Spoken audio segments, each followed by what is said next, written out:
말씀 보겠습니다. 하박국 1장 5절에서 11절까지 보겠습니다.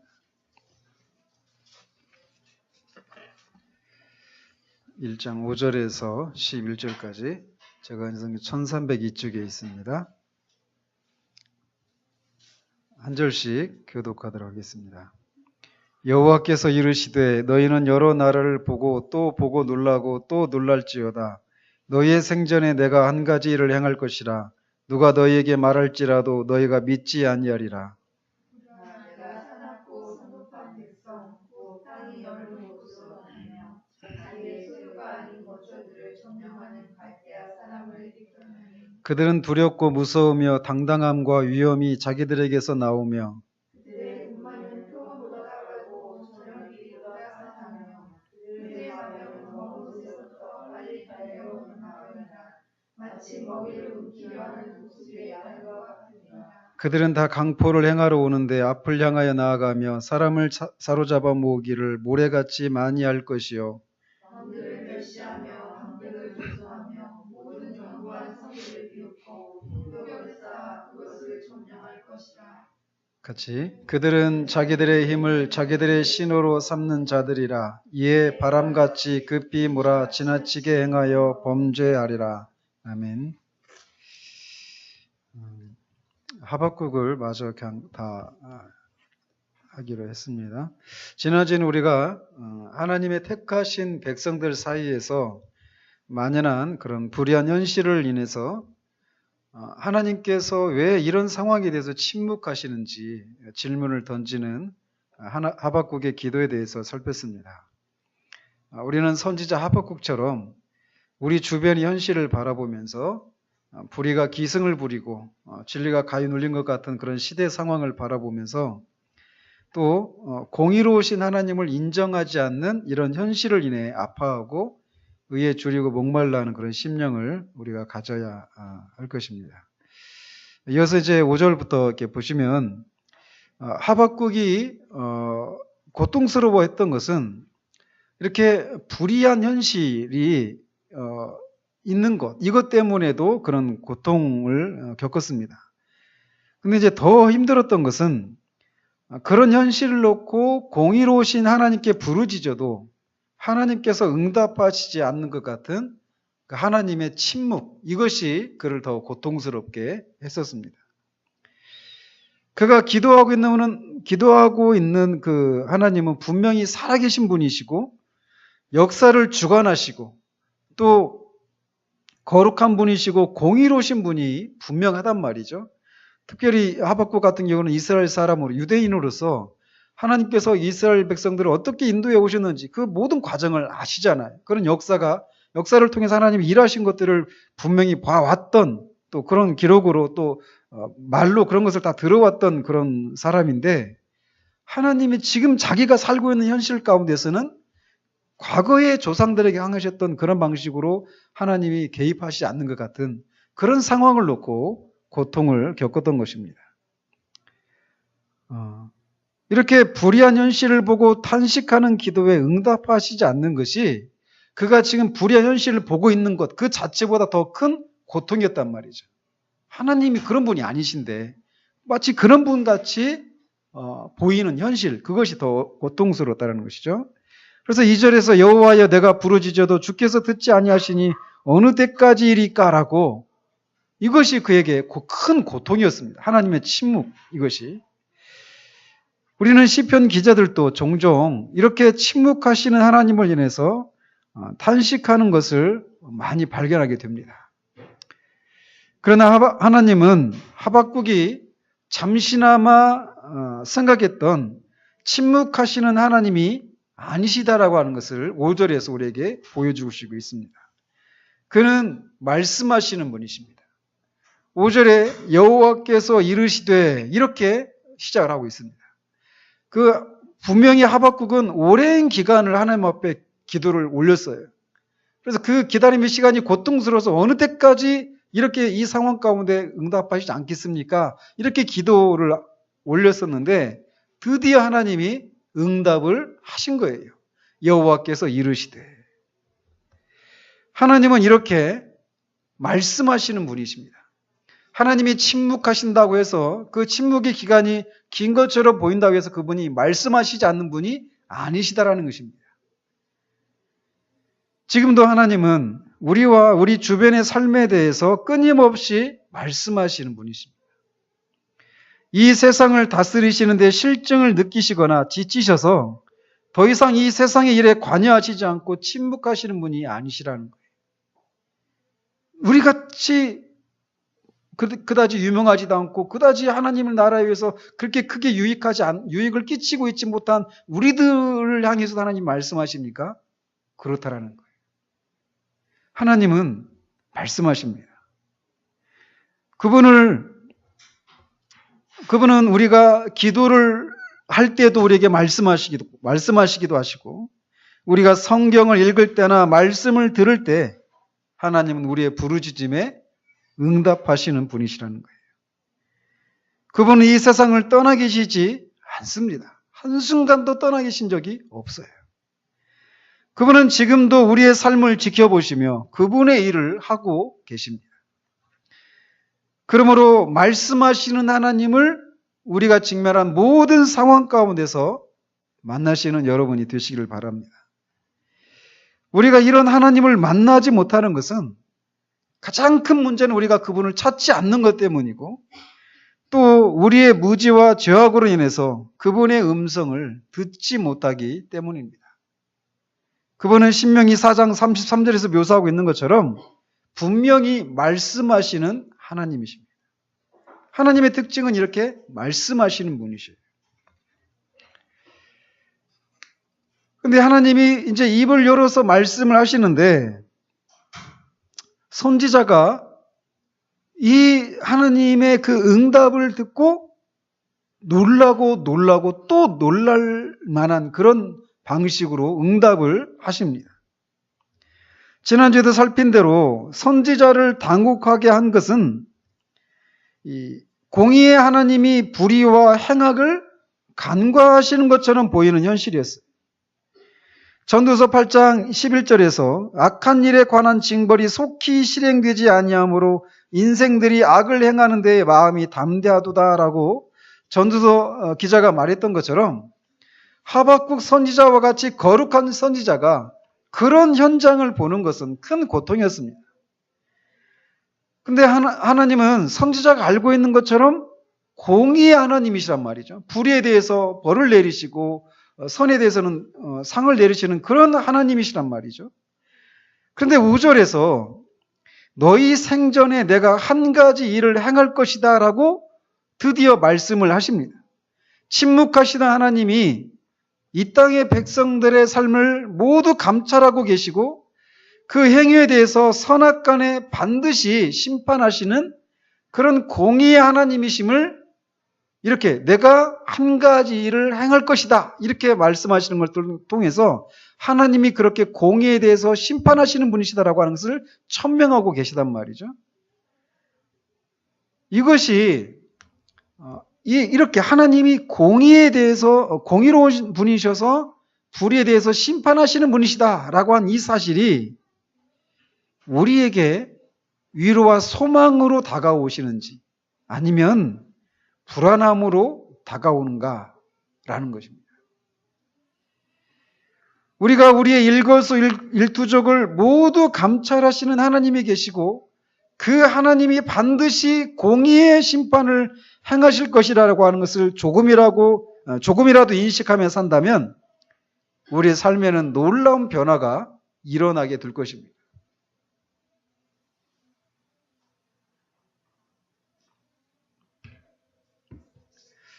유대 백성이 율법을 어기고 불의를 행하는 것을 인해서 공의의 하나님께 부르짖으며 이 불의한 현실에 개입하시기를 구했던 하박국 선지자에게 정말 믿지 못할 방법으로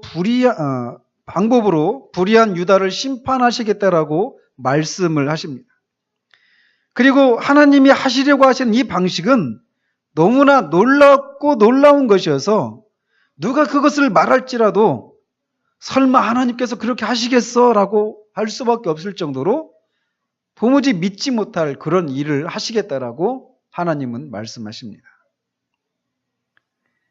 믿지 못할 방법이란 다름 아닌 하나님을 섬기지 않는 이방 나라의 손에 하나님의 백성들에 대한 심판을 맡기시겠다라는 거예요.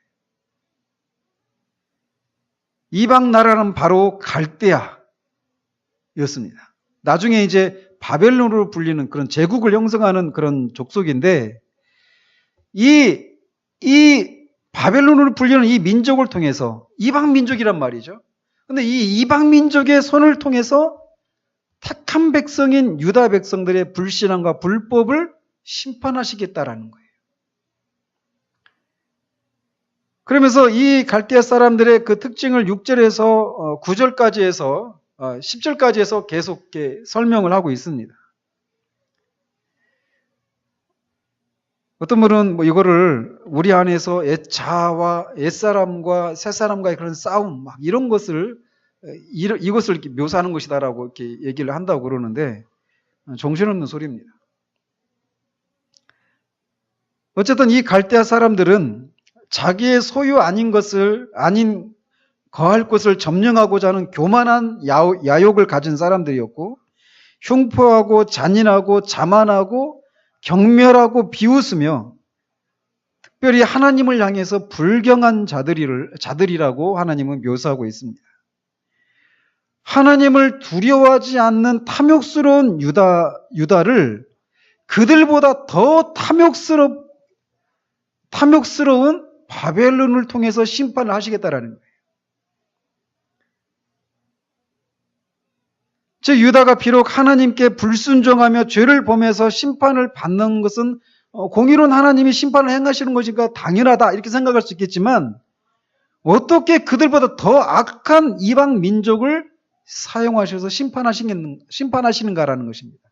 이것을 하박국은 도무지 믿을 수가 없었던 것이죠. 그래서 하나님은 내가 이렇게 하겠다라고 너에게 말을 해줘도 너희들이 믿지 못할 것이다라고 말씀을 하시는 거예요. 그러니까 우리 자녀들을 우리가 잘못해가지고 훈계를 하는데 이 자녀를 우리가 훈계하는 것이 아니라 이웃집에 우리 자녀들보다 더 나쁜 이웃집 아이를 데려다가 자녀를 훈계하겠다 이런 식이거든요. 그럼 이게 믿을 수가 있겠느냐라는 것이죠.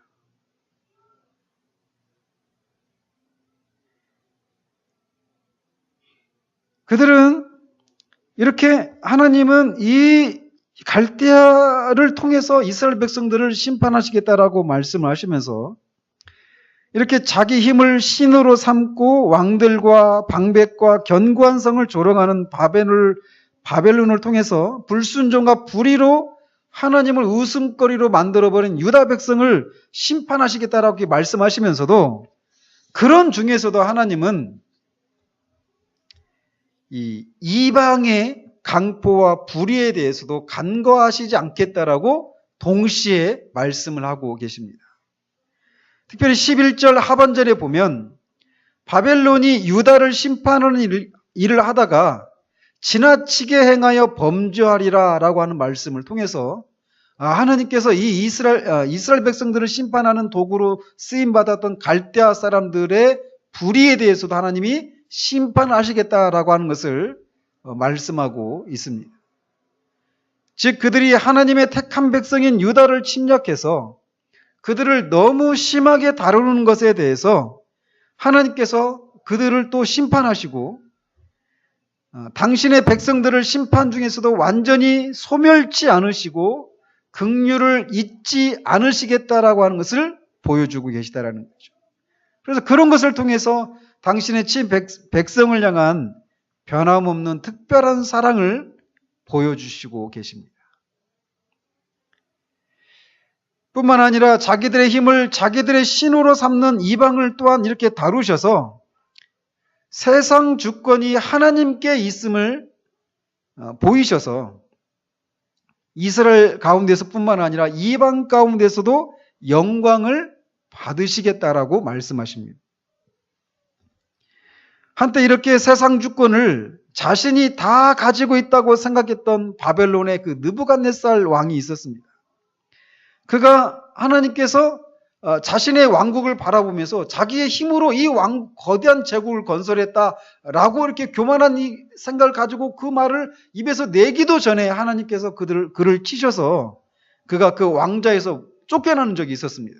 그래서 7년 동안 밖에서 소처럼 막 지내는, 짐승과 같이 섞여 지내는 그런 기간을 보냈었는데 그때 막 그의 총명도 지혜도 다 사라져 버렸었습니다. 그런데 그 기간이 다 차서 그의 총명이 다시 돌아왔을 때 느부갓네살이 이렇게 고백을 합니다. 땅의 모든 사람들을 없는 것 같이 여기시며 하늘의 군대에게든지 땅의 사람에게든지 그는 자기 뜻대로 행하시나니 그의 손을 금하든지 혹시 이르기를 네가 무엇을 하느냐 할 자가 아무도 없도다. 이렇게 느부갓네살 왕, 이방 바벨론의 왕이었던 느부갓네살 왕이 이렇게 하나님이 자기 뜻대로 권력자를 세우기도 하시고 나를 멸하기도 하시는 그런 세상 주권을 가지신 분이시다라고 하는 것을 고백하게 하셨던 것처럼 하나님은 이런 이방 백성들을 심판하시는 것을 통해서도 이방 가운데서도 영광을 받으시겠다라고 말씀하시는 거예요. 이것이 지금 이 5절에서 11절까지에서 말하고 있는 중심적인 내용들입니다.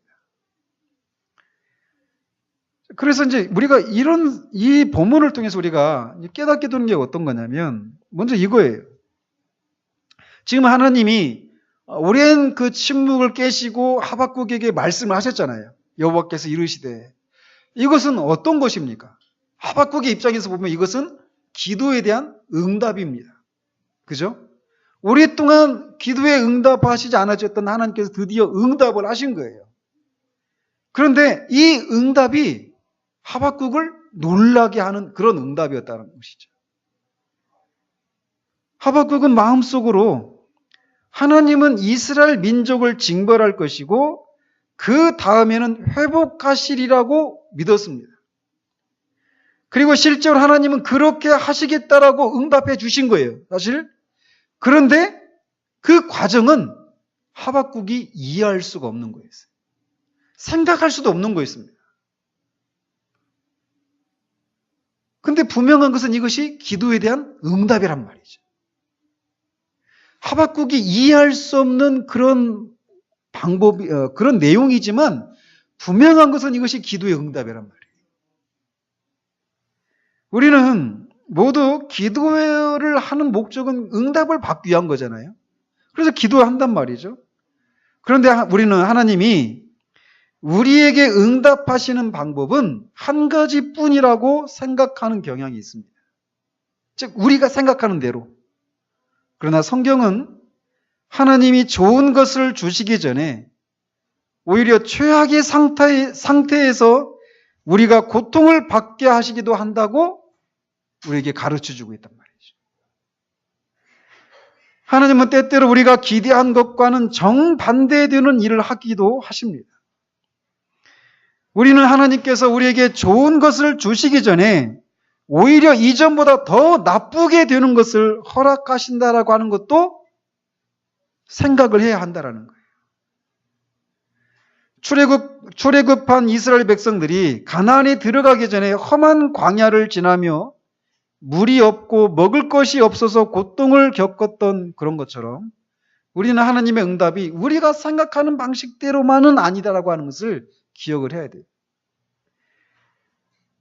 이 이스라엘 백성들은 이렇게 광야에서 물도 없고 먹을 것도 없는 그런 고통을 겪은 그런 상황에서 하나님 앞에 원망을 했기 때문에 가나안에 결국 들어가지 못했죠. 그렇지만 우리는 이런 하나님의 다루심의 비밀들을 기억해서 좋은 것 주시기 전에 겪을 수도 있는 영혼의 어둠 가운데서 잠잠하는 법을 배워야 합니다. 그래서 존 뉴턴이라고 하는 그런 사람이 있었는데 그 어메이징 그레이스, 나 같은 죄인 살리신 그 찬송가를 지었던 이 사람도 그런 비슷한 일을 겪었다라는 거예요.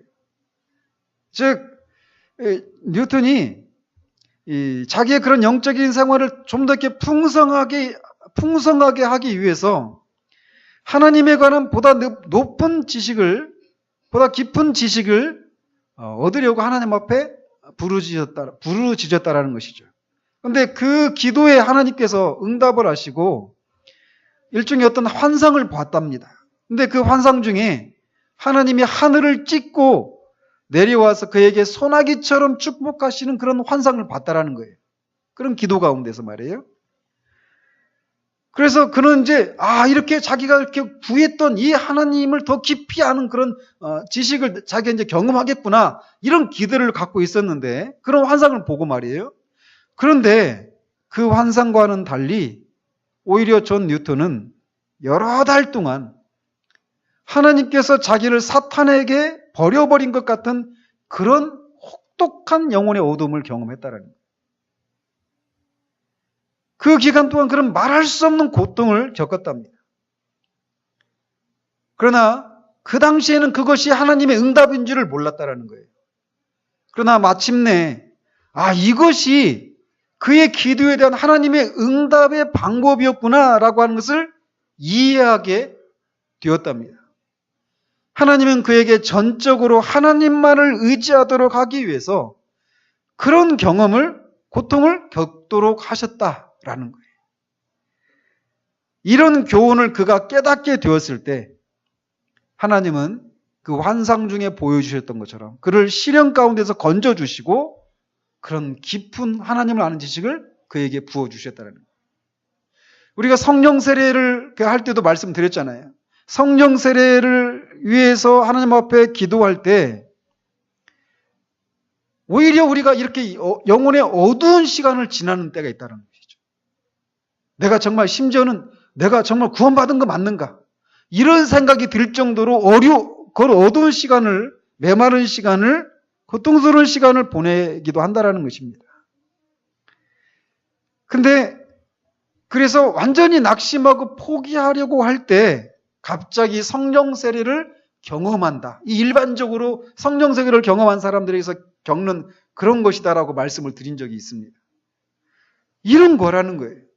하박국은 지금 하나님은 공의로운 하나님이시기 때문에 불의에 대해서 심판하신다, 단순한 생각만 갖고 있었습니다.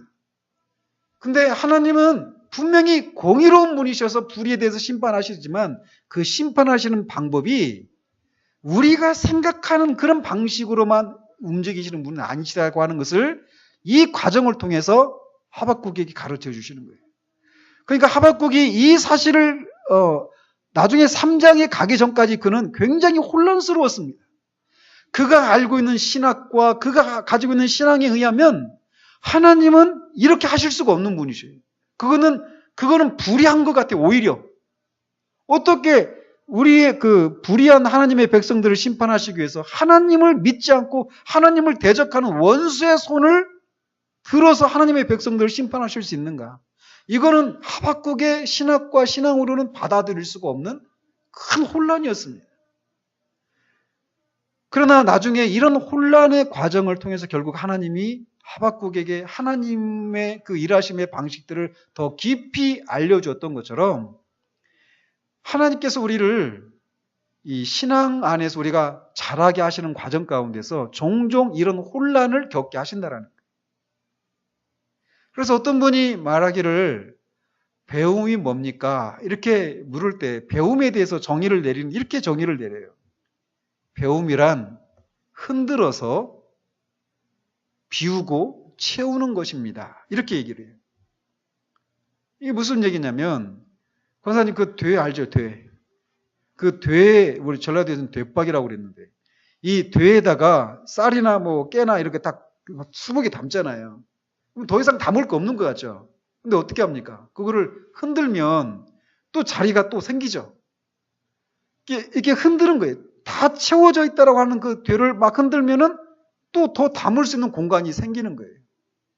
그런 것처럼 우리가 하나님에 대해서, 하나님의 일하심에 대해서, 하나님의 섭리하심에 대해서 옛날에 하나님은 이렇게 하셨어. 그러니까 이 상황 가운데서도 이렇게 하실 거야 라고만 우리가 생각하기 쉽단 말이에요. 그런데 하나님은 그 정도의 선에서 우리가 멈추는 것을 원치 않으셔요. 그래서 우리가 기존에 갖고 있었던 어떤 신앙 지식, 하나님에 관한 지식 이런 것들을 뒤를 흔드는 것처럼 흔드시는 거예요. 그 흔드시는 과정 속에 우리는 굉장히 혼란을 겪을 수 있습니다. 아니 내가 하나님에 대해서 잘못 알고 있었나? 하나님이 일하시는 방식에 대해서 내가 잘못 알고 있었나? 이런 혼란을 겪을 수 있다는 거예요. 근데 그 혼란의 과정을 통해서 하나님은 더 채우신다는 것이죠. 흔들고 비우고 채우는 거예요. 이게 배움이라는 것이죠. 하나님은 우리를 이렇게 다루십니다. 하박국에게 처음부터 자초지종을 다 설명해 주는 것이 아니라 하나씩 진행되어지는 과정을 통해서 이 상황에 대해서 하박국 안에서 질문이 생겨나고, 이 질문은 단순한 호기심이 아닙니다. 그의 전 존재를 뿌리째 흔드는 것이에요. 아니 공의로우신 하나님이 어떻게 불의한 자의 손을 통해서, 더 불의한 자의 손을 통해서 조금 덜 불의한 자를 심판하실 수 있는가? 이건 하나님의 공의에 합당한 것이 아니지 않는가? 이건 자신을 완전히 혼란을 겪게 만드는 그런 질문이었단 말이죠. 근데 그런 과정을 통해서 하나님이 하박국을 하나님을 아는 지식 가운데서 자라게 하신다는 거예요. 그래서 우리가 신앙 안에서도 성장할 때 이런 과정을 겪습니다. 그래서 오히려 더 혼란을 겪어요. 근데 그 혼란을 겪는 고통을 통해서 우리를 더 깊은 그런 지식으로 인도하시는 하나님의 방식이라는 것을 우리는 여기서 배우게 된다는 것이. 하나님이 이렇게 우리가 우리의 기도에 예기치 않은 방식으로 응답을 하십니다. 또 하나님은 때때로 그의 교회와 백성을 교훈하시기 위해서 이상한 도구를 사용하시기도 한다라고 하는 것을 배우게 됩니다. 하나님은 역사의 과정 속에서 자기의 목적을 이루시기 위해서 뜻밖의 도구를 사용하시기도 하신다라는 거예요. 근데 이 방법은 오늘날에도 적용이 됩니다. 그래서 성경에 의하면 오늘날 일어나고 있는 많은 사건들도 이런 입장에서 생각해야 한다라고 말하고 있어요. 그래서 이단을 사용해서 정통교회를 깨우시기도 해요. 저는 요즘 이것을 아주 실감하고 있습니다. 여러분들 대부분이 관련된 그 교회에서 제가 볼 때는 이단적인 가르침을 좀 가르치고 있어요. 예수님이 육체로 다시 이 땅에 오신다. 그걸 부인하고 있거든요. 그건 완전 이단적인 가르침이잖아요. 그죠? 예수님이 옛사람을 죽이고 새사람을 입는 삶의 모범을 사시다가 십자가에서 이루셨다.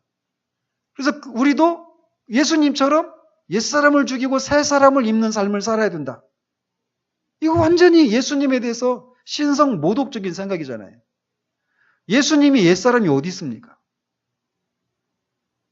예수님은 그런 분이 아니시잖아요. 죄가 없으신 분이시잖아요. 그리스도가 예수님의 몸 안에 들어가서 하나님이 죽으셨다. 그리고 십자가에 죽고 부활해서 그 몸에서 다시 나옴으로써 다시 살아나셨다. 이거 부활을 이런 식으로 설명하는데 이게 완전 이단적인 가르침이잖아요. 그죠? 저는 지금 그 몇 편의 설교를 듣고 제가 요즘 막 공부하고 있습니다. 저는 아주 이것을 실감하고 있어요. 하나님은 이단을 통해서 정통교회, 잠들어 있는 교회를 깨웁니다. 그래서 이단에 대해서 이렇게 말을 하기도 해요. 이단은 교회의 시어머니다. 시어머니가 옆에 계시면 며느리들이 긴장하잖아요. 그죠? 막 퍼질 수가 없죠? 시어머니가 그런 역할을 하는 것처럼 이단이 막 바로 하면 정통교회가 그것에 대해서 반응하는 일들이 있단 말이죠. 하나님은 종종 그렇게 교회를 다루신다라는 거예요.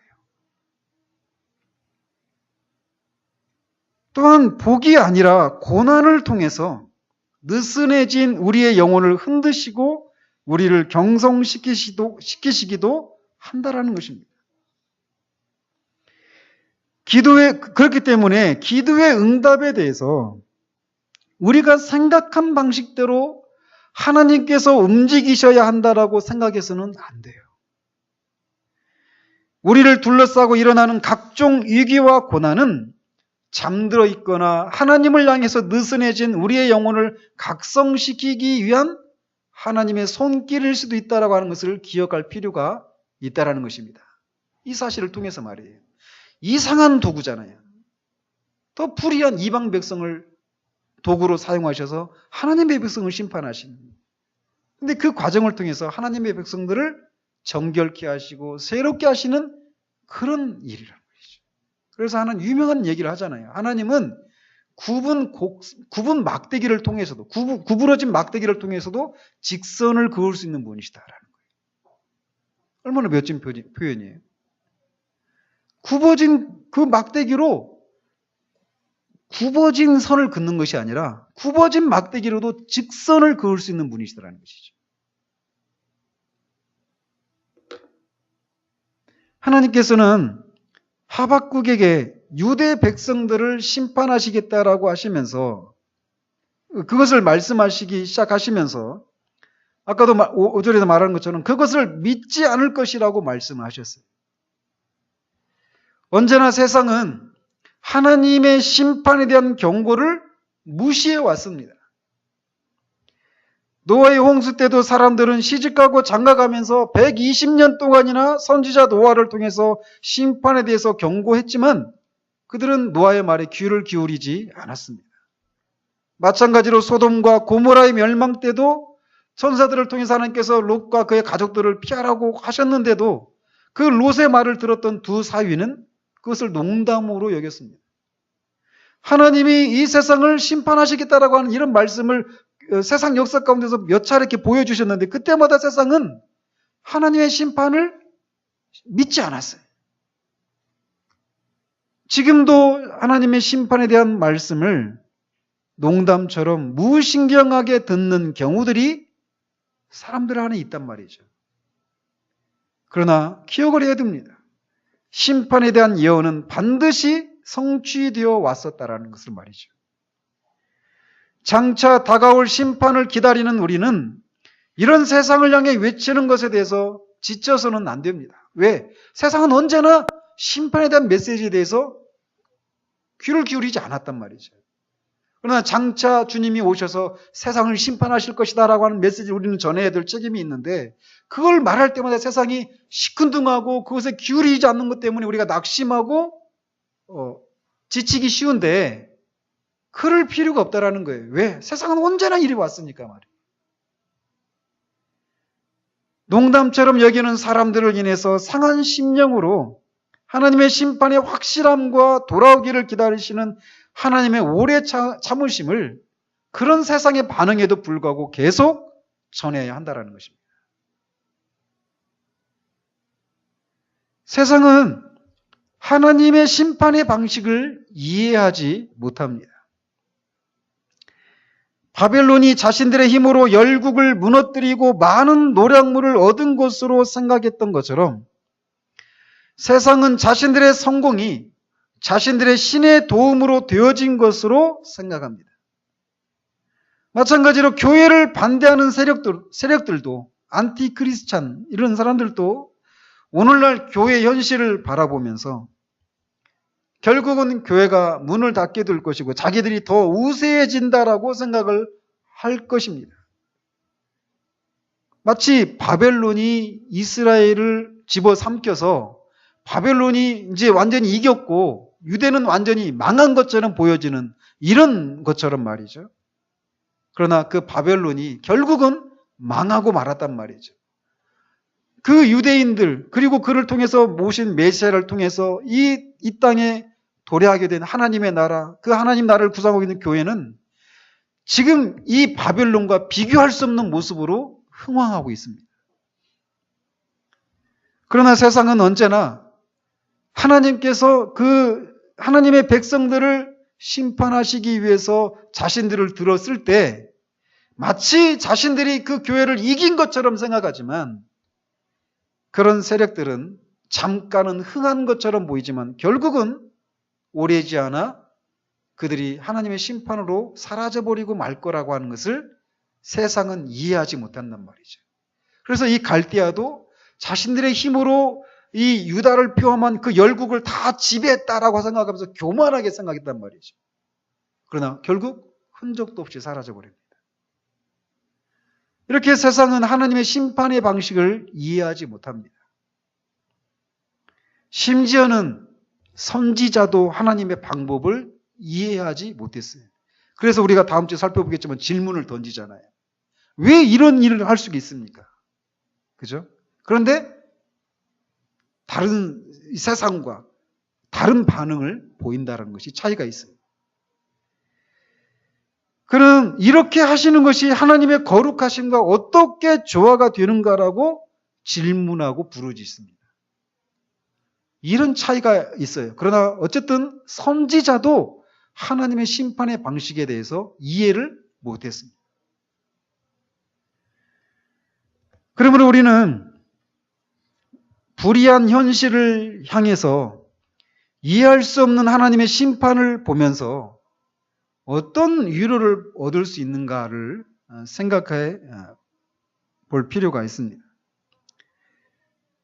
먼저 우리는 첫 번째로 이 역사가 하나님의 통치 아래 있다라고 하는 것을 우리가 기억을 할 필요가 있습니다.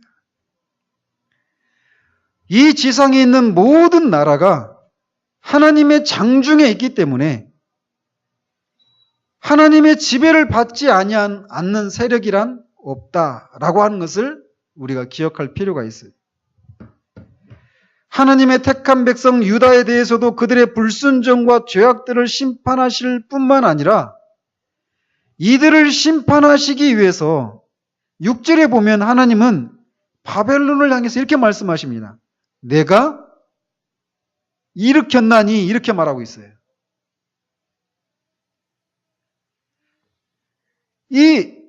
지금 이 갈대아 이 민족이 이 당시에는 소수 민족이었습니다. 이 당시에는 아시리아 아시죠? 그 아수르 제국의 지배를 받고 있었던 그 소수 민족이었어요. 나중에 느부갓네살 왕 때 큰 대제국을 형성하지만 이 당시 이 하박국에게 이렇게 갈대아를 일으키겠다라고 하시는 이 당시에는 갈대아가 아주 작은 민족에 불과했어요. 근데 그 백성을 하나님께서 일으키시겠다라고 말씀하십니다. 즉 모든 나라는 하나님의 손 아래 있다라고 하는 것을 이것을 통해서 우리에게 보여주고 계시는 거예요. 어디로 튈지 모르는 독재자나 포악한 인간의 손에 의해서 역사가 움직여지는 것이 아니라 그 모든 권세자들과 나라들의 배후에 하나님의 손이 드리워져 있다라는 것입니다. 우리를 둘러싸고 우리 대한민국을 둘러싸고 북한과 중국과 러시아와 일본과 미국이라고 하는 이런 나라들이 복잡하게 우리를 둘러싸고 있잖아요. 그죠? 그래서 그들의 손에 우리의 운명이 있는 것 같이 보이지만 이들 나라를 붙들고 계시고 일으키시기도 하시고 무너뜨리기도 하시는 분이 바로 하나님이시다라고 하는 것을 우리는 볼 수 있어야 돼요. 이렇게 미약했던 갈대아를 하나님이 일으키시겠다라고 하는 이런 표현을 통해서 역사는 하나님의 통치 아래 있다라고 하는 것을 먼저 우리가 보게 된다라는 것이죠. 그러니까 우리도 여기에서 우리를 둘러싸고 있는 이 나라들의 돌아가는 모습을 보면 우리는 불안하고 두려움에 사로잡힐 수도 있지만 그 나라를 다스리고 계시는 분이 하나님이시구나 라고 하는 것을 생각할 때 우리는 요동하지 않게 된다는 것입니다. 두 번째로 역사는 하나님의 계획을 따르게 되어 있다라는 것입니다. 우리는 하나님께서 이렇게 아직은 미약한 나라인 갈대아를 장차 강대국으로 일으키시고 그들을 통해서 패역한 유대 백성을 심판하시며 또한 이 강대국마저도 그들의 죄에 따라서 심판하신 하나님의 섭리를 보면서 이 세상에 일어나는 모든 일은 우연한 것이 아니라 역사의 일정한 계획에 따라 일어나게 되고 또 이것은 영혼 속에서 작정한 대로 일어난다라고 하는 것을 깨닫게 됩니다. 다니엘서를 읽어보십시오. 거기 보면은 제국들이 일어납니다.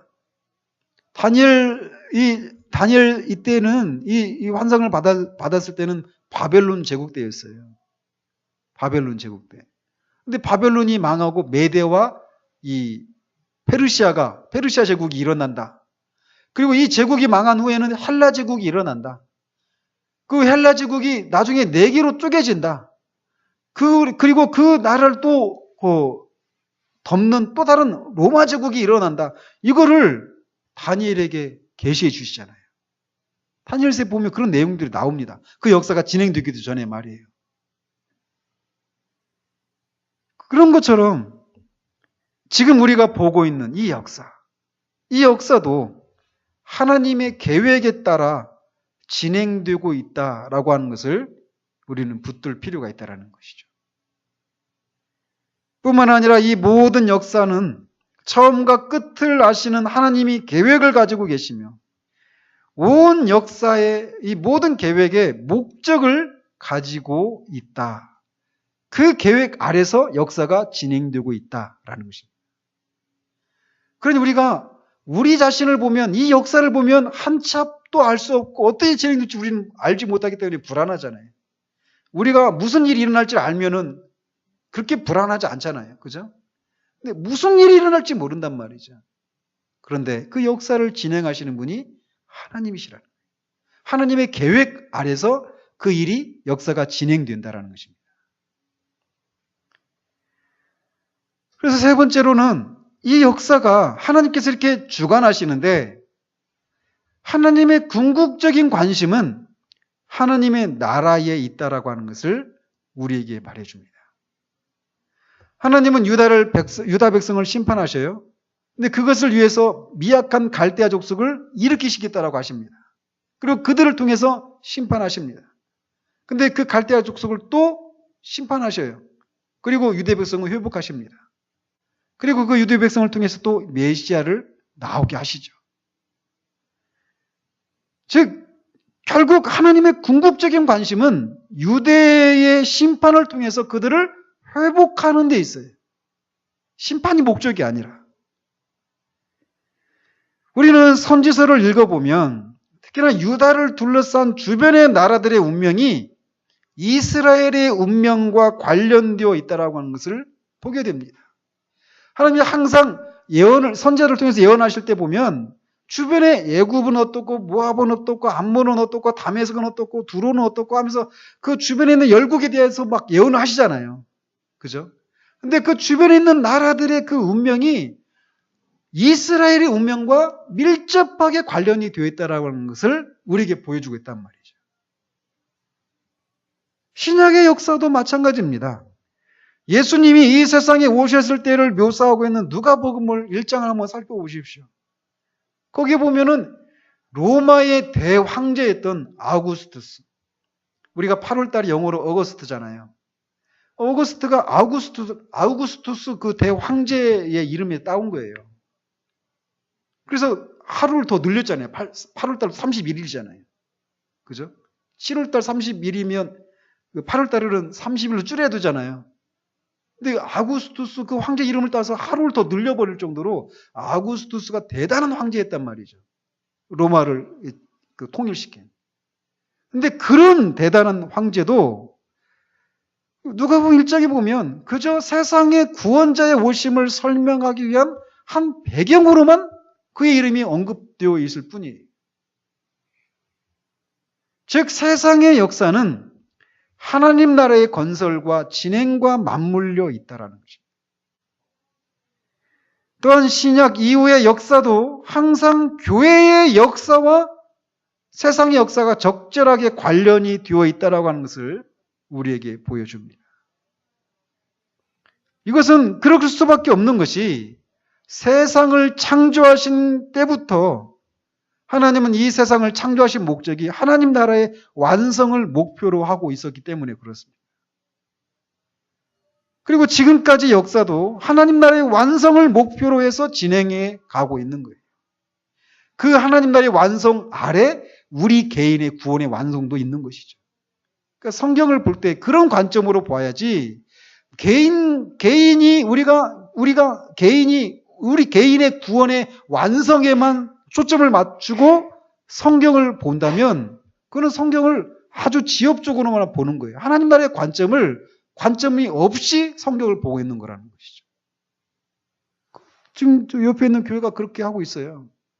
그래서 계시록도 하나님 나라의 완성 이런 관점으로 보지 않고 우리 개인이 완전히 옛사람이 죽고 완전히 우리가 영원하게 되는 것 여기에만 관점을 갖고 계시록도 그렇게 보고 있단 말이죠. 그러나 하나님 창조는 하나님 나라의 완성을 목적으로 창조를 했고 역사는 그것을 향해서 진행되어져 가고 있다는 것입니다. 그러니 우리를 둘러싸고 일어나는 일들을 바라보면서 우리는 항상 이런 관점으로 바라봐야 한다는 것이에요. 이것이 하나님의 나라와 어떤 관련을 갖고 있는가? 이런 질문을 가지고 바라봐야 할 필요가 있다는 것입니다. 그러므로 이상한 일이 우리 자신에게 일어났다면 이것을 놓고 불평할 것이 아니라 하나님께서 이것을 통해서 나에게 무엇을 교훈하시려고 하는가를 묻는 자세가 필요하다는 거죠. 나의 어디가 잘못되었고 하나님은 왜 이런 일을 허락하셨을까? 이렇게 질문을 갖고 하나님 앞에 나갈 필요가 있다는 거예요. 우리가 이렇게 한다면 우리는 하나님의 공의를 의심하거나 그 하나님의 침묵에 우리가 불안해할 필요가 없게 된다는 것입니다. 만일 하나님께서 불친절하게 우리의 기도와 태도에 곧 응답해 주시지 않는다면 아마 우리는 아주 힘이 빠진 그런 신자가 되고 말 것입니다. 우리의 기도 응답하시지 않는다는 말이에요. 그러나 감사하게도 하나님은 때로는 우리의 생활에서 일어나는 일과 우리 안에 있는 이기심을 다루기 위해서 응답을 지연하시기도 하셔요. 그리고 하나님은 우리에게 관심을 가지시고 우리를 그의 나라에 적합하게 만들어 가신다라는 거예요. 어떻게? 이런 방식으로. 우리가 이해하지 못하는 방식으로 하나님이 응답하시고 그렇게 진행하시는 이런 과정을 통해서 우리를 빚어가신다라는 것입니다. 그러므로 우리는 우리를 둘러싸고 일어나는 모든 사건들을 하나님의 위대하시고 영원하시고 영광스러운 이런 목적, 하나님 나라의 완성이라고 하는 이 관점에서 우리의 사건들을 볼 필요가 있다는 것입니다. 하박국의 이 첫 번째 기도에 응답하시는 것을 통해서 하나님은 이렇게 우리에게 이런 것들을 교훈하고 계십니다. 우리를 둘러싸고 일어나고 있는 지금 현실을 인해서 당황스러운 상황들을 지나고 있다라면 이런 관점들을 가지십시오. 하나님은 우리를 혼란을 겪게 하시는 방식을 통해서 응답하시기도 하신다라는 것. 그리고 그것도 하나님 나라의 완성이라고 하는 것을 향해서 그 하나님 나라의 완성이라고 하는 그 역사를 진행하시는 과정 가운데 그 하나님 나라에 우리를 적합한 사람으로 만드시는 과정 가운데서 이런 일들을 허락하신다라고 하는 것을 기억하면서 그렇다면 하나님 내가 이 상황 가운데서 어떻게 해야 됩니까?